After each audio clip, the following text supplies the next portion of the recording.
నూకల రొట్టె కాంబినేషన్ సొరకాయ కూర చాలా టేస్టీగా ఉంటుంది. ప్రాసెస్లోకి పోదాం. ముందుగా సొరకాయల్ని మీడియం సైజులో కట్ చేసుకోవాలి. ఉల్లిగడ్డలు, పచ్చిమిర్చి, కొత్తిమీర కూడా కట్ చేసి పెట్టుకోవాలి. గిన్నె పెట్టుకొని నూనె పోసుకొని వేడి చేసుకున్నాక జీలకర్ర, ఆవాలు, ఉల్లిగడ్డలు, పచ్చిమిర్చి వేసుకొని గోలించుకోవాలి. 2 రిక్కలు కళ్యామాకు వేసుకోవాలి. కొంచెం పసుపు వేసుకొని కలుపుకోవాలి.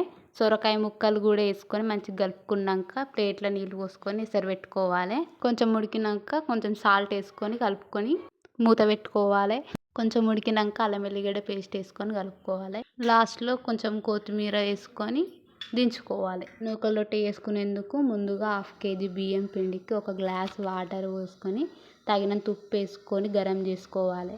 గరం చేసుకున్న నీళ్ళు పిండిలో పోసుకోవాలి. పోసుకున్నాక మంచిగా చెంచాతోటి కలుపుకోవాలి. రొట్టె చేసుకునేంత పిండిని కొద్దిగా కలుపుకోవాలి. ఎంత మంచిగా కలుపుకుంటే అంత మంచిగా వస్తాయి రొట్టెలు.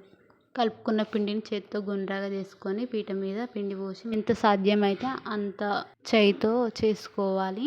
కట్టెల పొయ్యి మీద చేసుకుంటేనే మంచి టేస్ట్ ఉంటుంది. పొయ్యి మీద పెంక పెట్టుకొని చేసుకున్న రొట్టెని చేయితోటి మెల్లగా తీసుకొని వేడి చేసిన పెంక మీద వేసుకొని రొట్టె కొంచెం వేడైనాక కొన్ని నీళ్ళను రొట్టె మీద పోసి చేతితో రాయండి.